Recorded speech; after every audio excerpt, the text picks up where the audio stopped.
किशोर की यहाँ की महिलाएं जरूर सवाल करेंगी और ऐसे पूछेंगी, आंख से आंख मिलाकर पूछेंगी, क्योंकि ये राजतंत्र नहीं, ये लोकतंत्र है और लोकतंत्र में जनता सर्वोपरि होती है। जनता ये सवाल पूछेगी कि आपने अपने महत्वपूर्ण हिस्सों के लिए जो काम किया, क्या वो पुरुलिया के लिए किया गया? अगर किया है तो पुरुलिया के तमाम सरकारी कॉलेजों का औचक निरीक्षण करने की आवश्यकता है। उनमें कितने विद्यार्थी पुरुलिया के हैं और कितने विद्यार्थी पुरुलिया के बाहर आने जिलों के हैं। यदि आपने पुरुलिया के लिए इन क्षेत्रों के लिए कार्य किया है तो आज फौरन औचक निरीक्षण करने की जरूरत है कि यहाँ के व्यक्तियों को, यहाँ के स्टूडेंट्स को आपने कितना नामांकन करवाया है और बाकी का कितना हुआ है। देखिए, एक बात स्पष्ट जानिए, चाहे कोई राज्य हो, चाहे कोई देश हो, सब समान नहीं होते हैं। पुरुलिया ग्रामीण परिवेश में अब जीवन यापन करने वाला क्षेत्र है। हम कलकत्ता और पुरुलिया की तुलना नहीं कर सकते हैं। कलकत्ता में 10 किलोमीटर के क्षेत्रफल में करोड़ों की आबादी बसती है। बसती है कि नहीं बसती है? पुरुलिया में हजारों वर्ग किलोमीटर में फैला हुआ क्षेत्रफल होगा, लेकिन वहां लाखों की आबादी है। तो हम पुरुलिया और कलकत्ता की तुलनात्मक अध्ययन नहीं कर सकते हैं। पुरुलिया ग्रामीण परिवेश को जीता है, पुरुलिया खेत खलिहान को जीता है, पुरुलिया धान को जीता है, पुरुलिया गांव की परंपरा को जीता है। इसलिए आज इस क्षेत्र में बसा करने वाले वे लोग जो कालखंड से एक लंबी लड़ाई, वो लड़ाई महादेवी प्रताप के खिलाफ थी, वो लड़ाई शोषण के खिलाफ थी, वो लड़ाई पुलिसिया दमन के खिलाफ थी।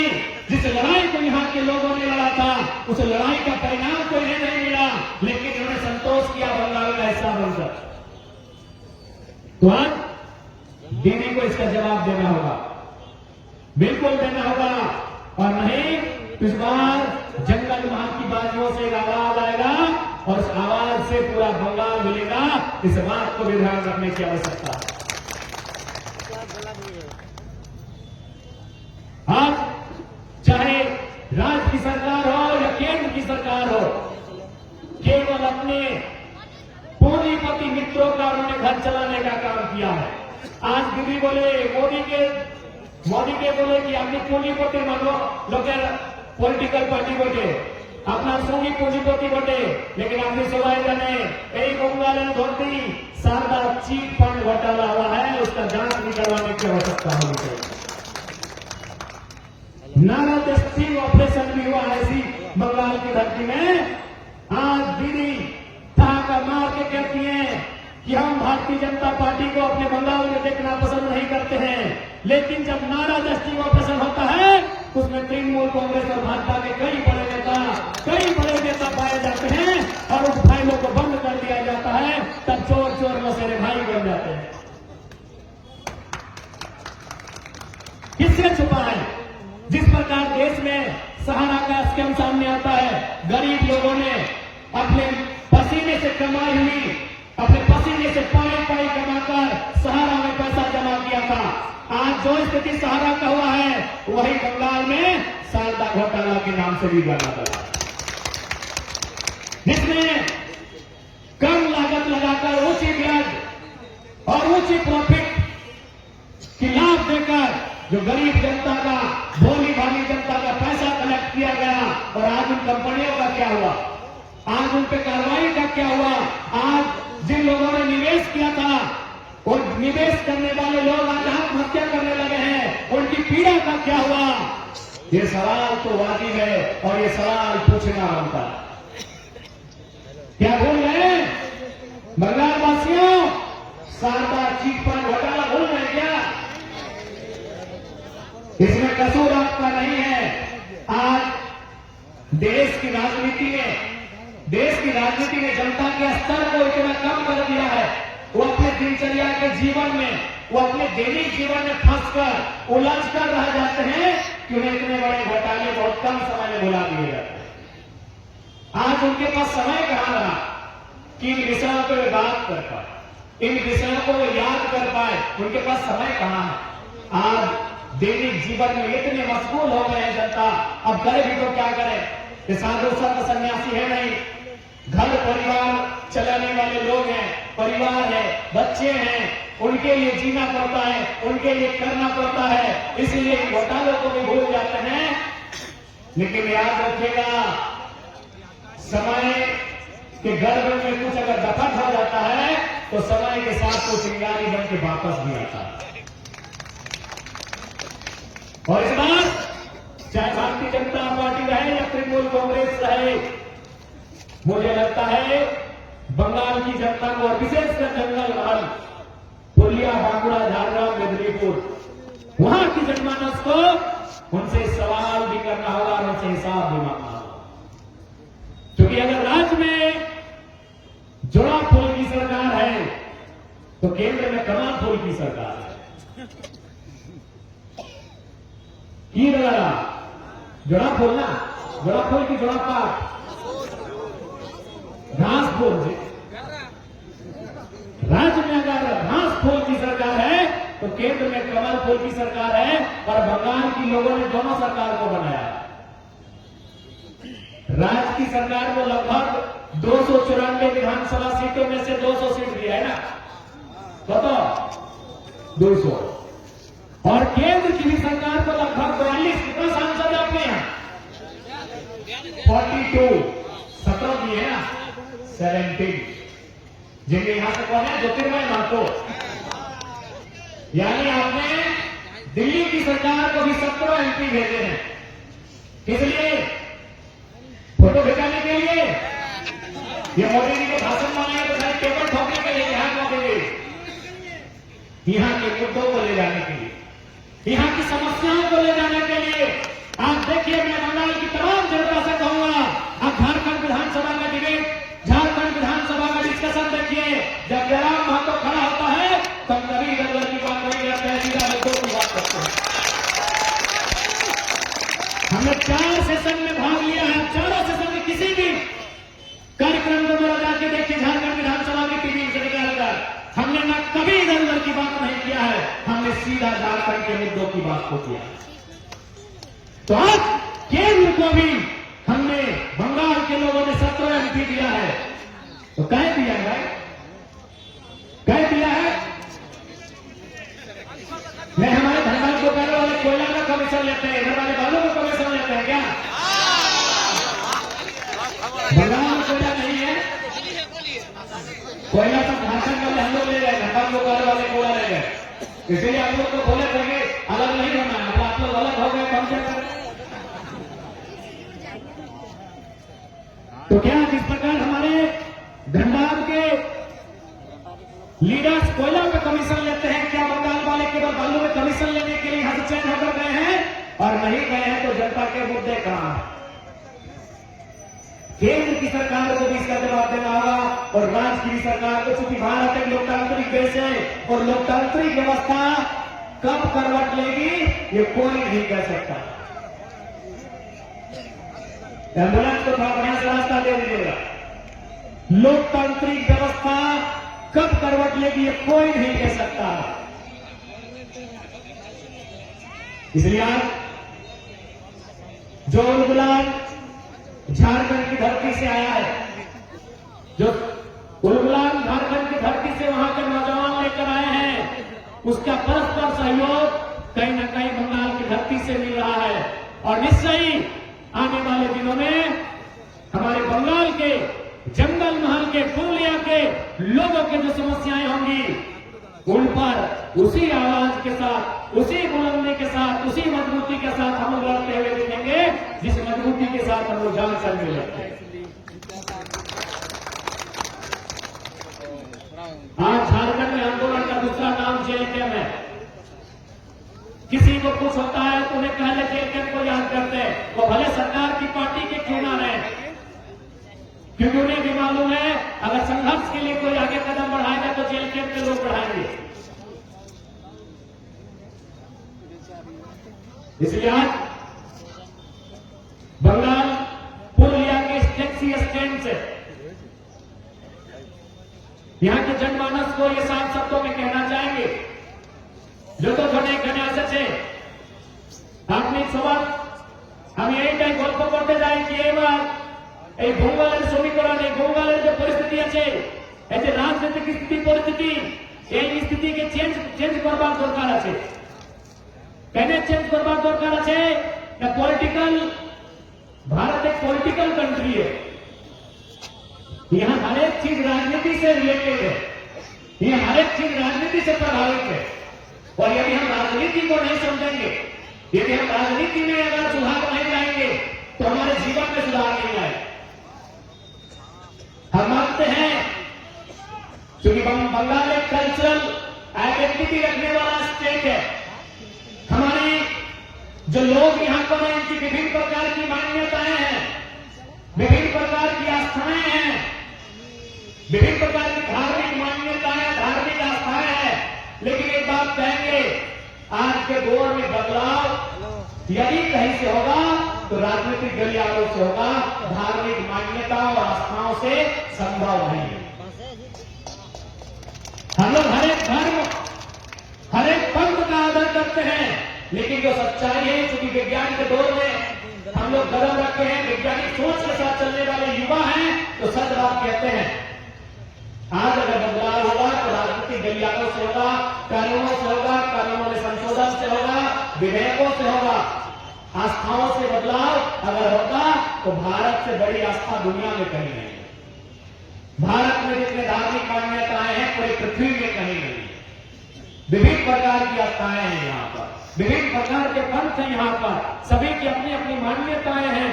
लेकिन आप भी जानते हैं, अगर बदलाव आस्थाओं की गलियों से होगा तो योगी आदित्यनाथ एक मठ के साधु थे, राजनीति में नहीं आते।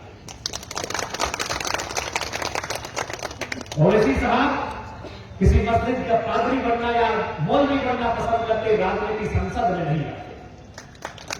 धार्मिक मान्यताएं अच्छी हैं, आपके अनुशासन के लिए, आपके जीवन दर्शन के लिए, आपके इतिहास के लिए, आपकी परंपराओं के लिए, आपकी मान्यताओं के लिए।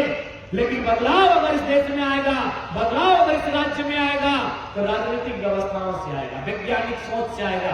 इसलिए राजनीतिक विषयों को जानने की आवश्यकता है, राजनीतिक विषयों को समझने की आवश्यकता है और उसमें शामिल होने की आवश्यकता है। आज की युवा पीढ़ी, आज के नौजवान, आज की नौजुवतियां ये कहते हैं कि आई हेट पॉलिटिक्स, আমি পলিটিক্সকে ভালোবাসা করে না। এটা আপনি বলে না, আমি আপনাকে ভালোবাসেন, यार बोले कि पॉलिटिक्स के भालोबासा कर रहे हैं, तो भाई पॉलिटिक्स को अगर आप यहाँ नहीं मानेंगे तो फिर पॉलिटिक्स को वे लोग आएंगे जो पॉलिटिक्स को खराब करें। राजनीति हम लोग कहते हैं आई हेट पॉलिटिक्स, मुझे राजनीति पसंद नहीं है। तो अगर पढ़े लिखे नौजवान अगर राजनीति से भागेंगे, अगर वो यह काम के सामना नहीं करेंगे कि मुझे राजनीति पसंद नहीं है, तो राजनीति में वे लोग आएंगे जो राजनीति को गंदा करेंगे। और आज किसी से नहीं छुपा है, आज किसी से नहीं छुपा है कि आज की परिस्थिति क्या है। आज देश की सबसे बड़ी समस्या क्या है? आज अगर आपसे पूछा जाए कि देश की 5 सबसे बड़ी समस्या चुनकर लाइए और उसमें से नंबर एक पर रखिए देश की सबसे बड़ी समस्या क्या है, बताइए आप देश की सबसे बड़ी समस्या क्या है? इकोनॉमी का गैप।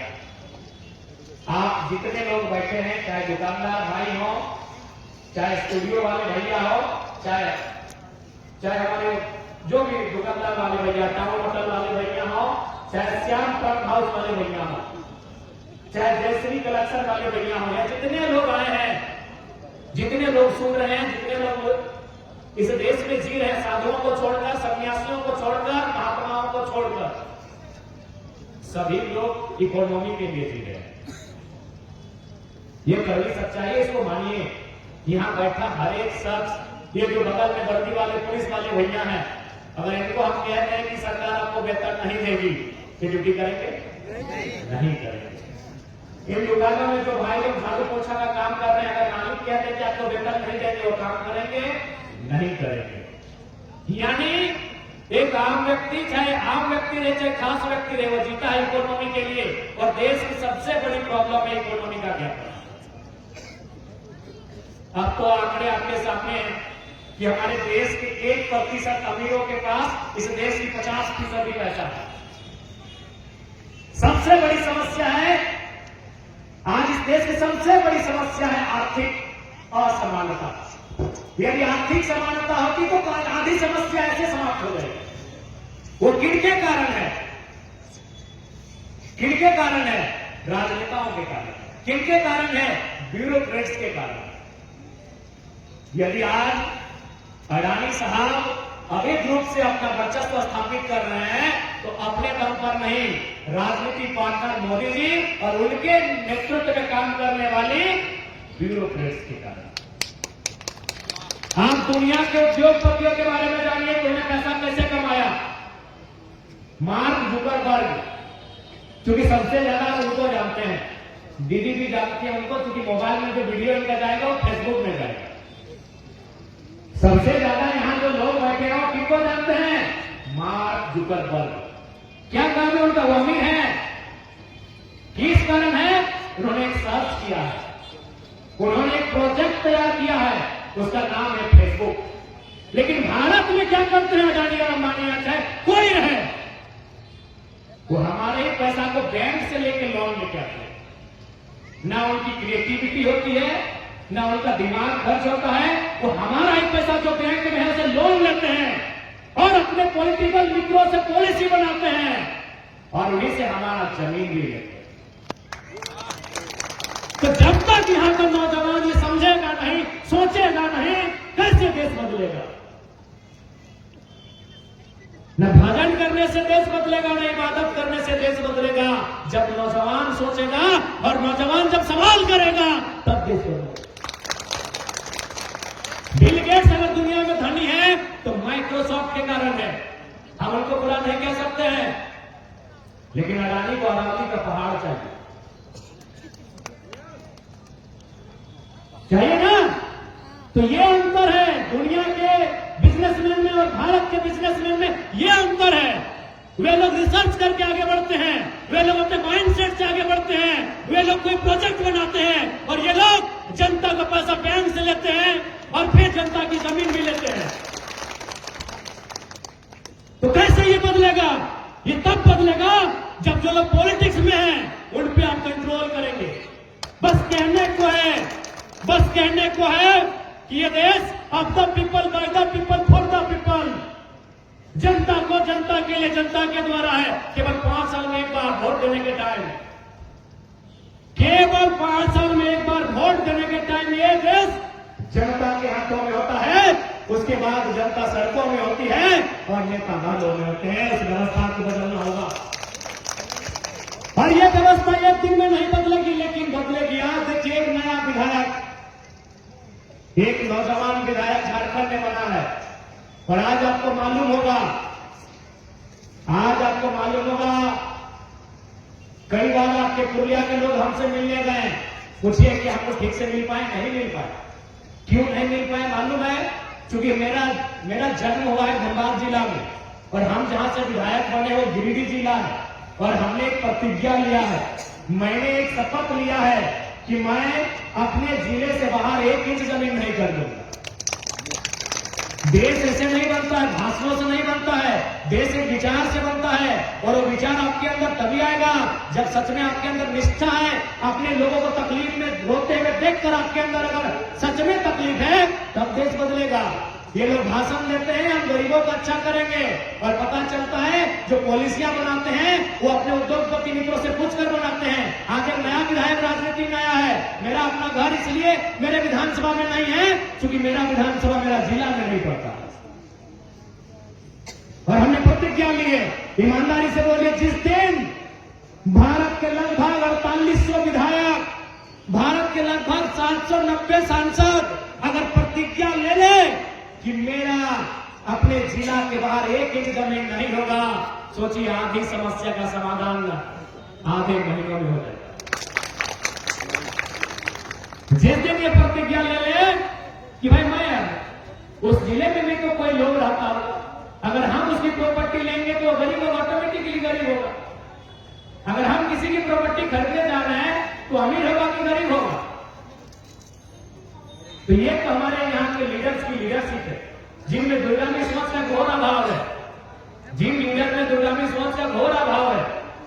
इसलिए आज इस राज्य को, इस देश को अगर बदलना है कि युवाओं को राजनीति में आना होगा। एक नौजवान विधायक बनकर झारखंड की विधानसभा में आया है, बाकी लोगों की हालत खराब रहती है। ये नया नया तरीके से बात को रखता है, ये नए नए तरीके की बात करता है, ये नए नए आइडियाज की बात करता है, इससे सबको खतरा है। इसीलिए कभी हमारे बारे में ये कहानी सुनाएंगे, हमारे बारे में ये कहानी सुनाएंगे। इनको बर्दाश्त नहीं हो रहा कि एक नया लड़का कैसे इतनी जल्दी राजनीति में आया। 20 साल चप्पल घिसता है तब कोई राजनीति में आता है। और ये हमको भी लगता है ये चमत्कार ही हुआ है कि महज 2 सालों में हम सिंगल अपने दम पर और जनता के विश्वास से झारखंड की राजनीति में आए हैं। अब बंगाल की बारी है। इसलिए युवाओं को इसलिए राजनीति में आना होगा। आप राजनीति से भाग नहीं सकते। आप जितना राजनीति से भागोगे ये व्यवस्था उतनी हमसे दूर भागेगी। तो সেই জন্য আজকে যতজন এখানে আপনি আসেছে আপনার কাছে আমি অনুরোধ করতে যাই কি এবার নতুন পলিটিক্সের দরকার আছে, এবার পলিটিক্যাল চেঞ্জ করবার দরকার আছে, এবার এক নতুন মাইন্ডসেটের দরকার আছে। আপনি রেডি আছেন সবাই? আপনি এই যতজন ট্যাক্সি স্ট্যান্ডে আসেছে সবাই রেডি আছে? আমি এইটা আশা, এইটা অনুরোধ নিয়ে এইখানে আমরা সবাই আসেছে। और हम लोग उम्मीद करते हैं कि इस बार पूरा बंगाल का तो अभी नहीं कर सकते, लेकिन जंगल महल की बातों से जरूर बदलाव आएगा, ये हमें पूर्ण आशा है।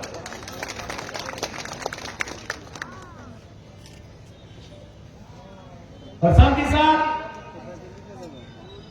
चूंकि हम जब भी बात करते हैं उसमें हमारा जो पुराना इतिहास रहा है, जो हमारे प्राचीन हिस्ट्री, हमारे जो संघर्ष, हमारे जो पूर्व ছিল, আমাদের যে সংঘর্ষ ছিল, ওই সংঘর্ষ যে মতন আমি ঝাড়খণ্ডে আমাদের মানুষ নালাতে জল জমন জমিন, জল জঙ্গল জমিন, এইটা আমাদের ঝাড়খণ্ডের স্লোগান। আপনার এইখানে কি স্লোগান? মায় মাটি মানুষ, এটা আপনার স্লোগান। তো এই আমাদের ঝাড়খণ্ডের স্লোগান আর আপনার বঙ্গালের স্লোগানে এই সমান কি আছে? আমাদের স্লোগানে কি আছে? জল জমিন জঙ্গল। আপনার স্লোগানে আছে মায় মাটি মানুষ। তো সমান কি আছে? মাটি জল জমিন। আমাদের স্লোগান আছে জমিন, জমিন মানে মাটি। আপনারও স্লোগান আছে মায় মাটি মানুষ, মাটি মানে জমিন। এর একটা সিমিলার জিনিস আছে এই আপনার স্লোগানে আর আমাদের ঝাড়খণ্ডের স্লোগানে। আপনার কি? আপনার তো ঝাড়খণ্ড মানে আজকেই গঙ্গা। তো এই আপনার স্লোগানের আমাদের স্লোগানে একটা সিমিলার জিনিস আছে। এই সিমিলার জিনিসের নাম কি? মাটি। সিমিলার জিনিস মানে माटी। तो आज इस मंच के माध्यम से पुरुलिया के हृदय स्थल टैक्सी स्टैंड के माध्यम से इस कार्यक्रम के माध्यम से बंगाल की सरकार को कहेंगे कि जिस प्रकार छोटे नागपुर के पठार में, जिस प्रकार झारखंड के इलाकों में सीएनटी कानून संचालित है, सीएनटी कानून का अनुपालन है, उसी तर्ज पर जंगल महल में सीएनटी कानून को संचालित किया गया। आप सभी जानते हैं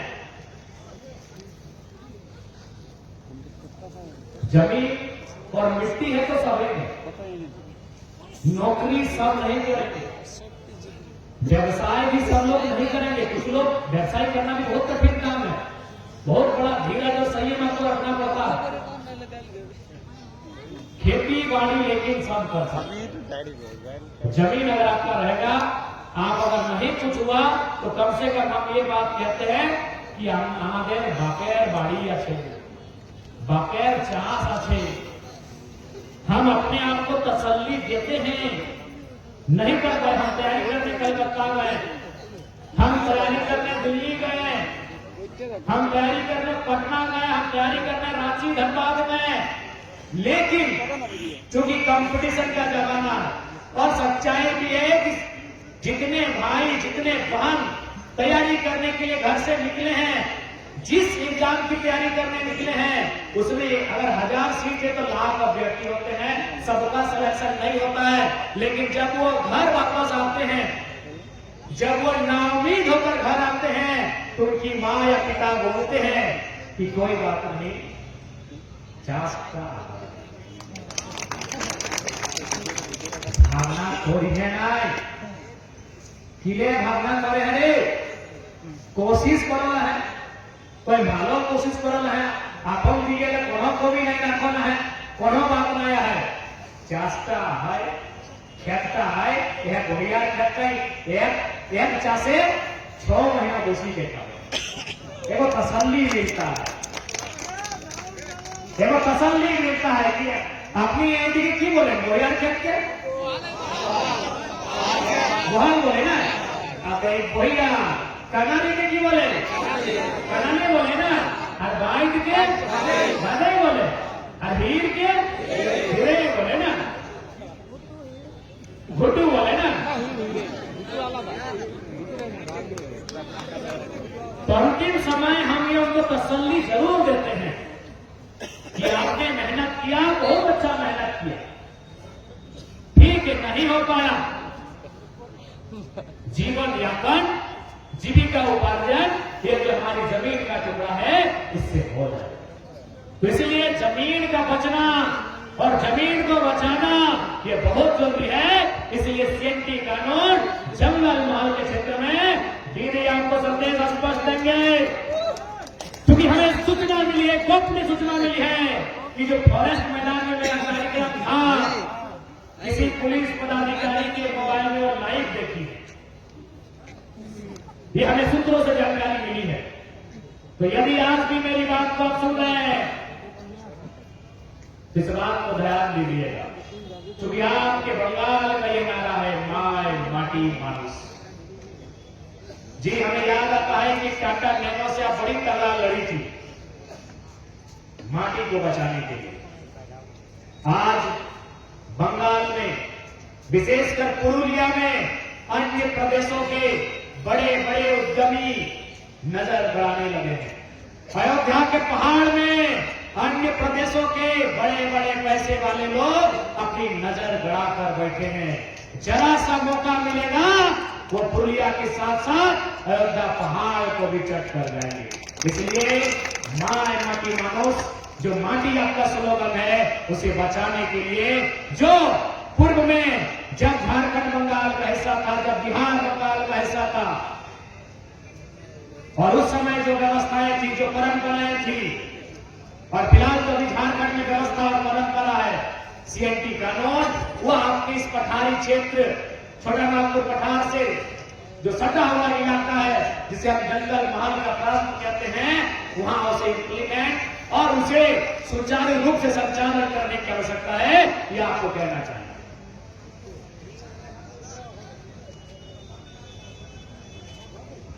आज जिस उम्मीद के साथ यहां के लोगों ने बारी बारी से दिल्ली में कभी कमल फूल तो कलकत्ता में कभी जोड़ा फूल को चुनने का काम किया है, आज उन फूल वालों की जवाबदेही बनती है कि यहां के लोगों की आंखों में धूल ना होता है।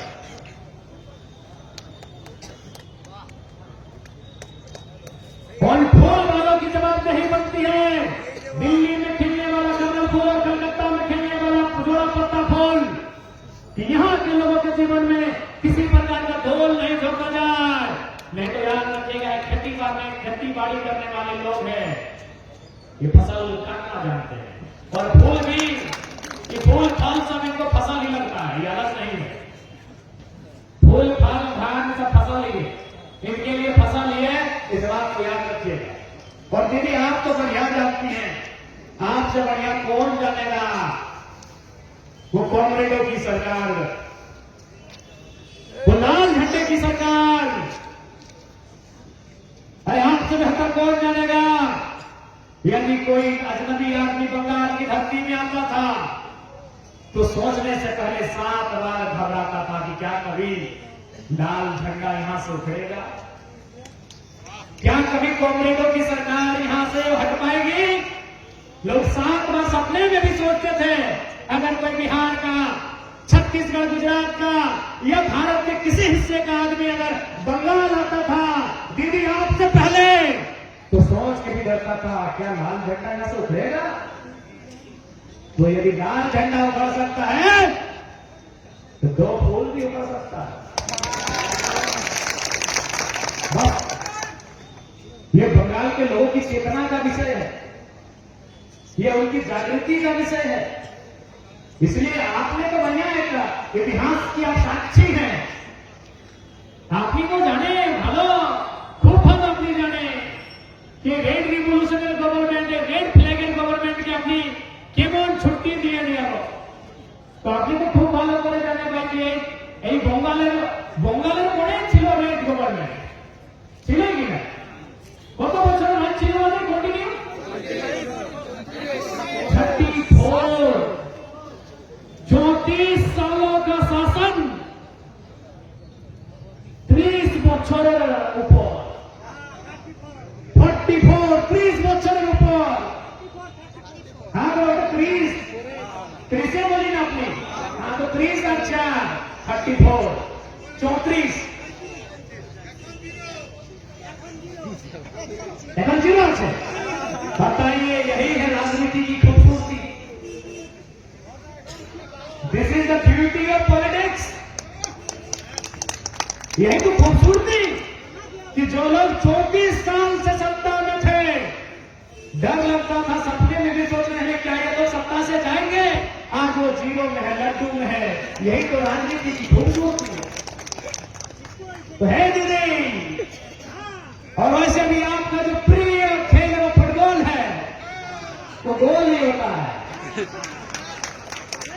और दीदी आपका जो प्रिय खेल को आप लोग क्या बोलते हैं बांग्ला में? खेला ওইটা ওই ফুটবল বটে, আর ফুটবল গোল থাকে, আর গোল মানে জিরো। वकील बाबू जोहार, नमस्कार। फुटबॉल माने गोल और गोल माने जीरो। इसलिए यदि बिहार के लोग आपको मौका दे सकते हैं तो उस बदली से उतार भी सकते हैं, इस बात की याद रखें। और साथ ही साथ में ये भी आपसे कहूंगा कि विधि व्यवस्था को दुरुस्त करिए। अभी हमें सूचना मिली, कई ऐसे भाई हैं, एक भाई को सीआरपीएफ में रख के उनके साथ दुर्व्यवहार हुआ, लेकिन उन्हें न्याय नहीं मिल पाया। इसलिए विधि व्यवस्था को भी दुरुस्त करिए, और नहीं तो ये जो लोग वोट करते हैं वो सोचेंगे इस बार निश्चय ही बंगाल में बदलाव करेंगे। और मुझे लगता है आप बंगाल के लोग भी फूल वालों से नाता तोड़ने के लिए तैयार हैं, क्योंकि फूल बंगाल में धूल बनकर उड़ के रह गया है। और आज के इस मंच के माध्यम से न केवल कलकत्ता में बैठे हुक्मरान, बल्कि दिल्ली में जो 17 सपोर्ट लेकर गए हैं उनको भी स्पष्ट कहेंगे कि आपको 17 सपोर्ट का माने 17 सीटों से है लोकसभा की। वो जो सपोर्ट आपको यहां से मिला है, वो जो सीटें आपको यहां से मिली हैं, तो आप पुरुलिया का भावड़ा राजा बेचने के लिए नहीं मिला। एक गान छो ना, हमें पुरुलिया भावड़ा राजा खूब मिस एक अपना से गान खूब मिस्ती गान है, कभी की बोले खूब भालो गान। तो प्यारे सांसदों, इस बात को याद रखिएगा, आपको यहां की जनता ने अपने दुखों का, अपनी परेशानियों का समाधान करने के लिए भेजा।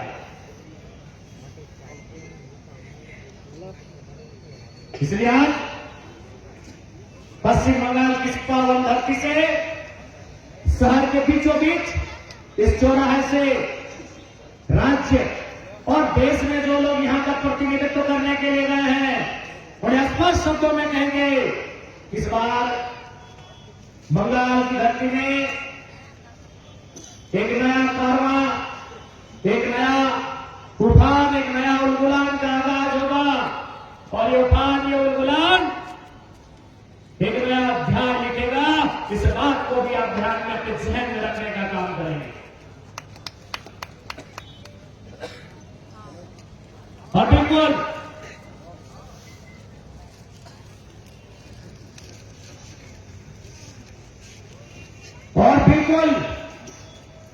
अभी मैं कुछ देर पहले कह रहा था और उसकी शिकायतें बार बार यहां के नौजवान करते आ रहे हैं कि आसपास के क्षेत्रों में जितने भी महाविद्यालय विश्वविद्यालय इत्यादि हैं उनमें यहाँ के स्थानीय युवाओं की भागीदारी लगातार घट रही है। तो आपको याद होगा पूर्वोत्तर भारत में जितने भी राज्य हैं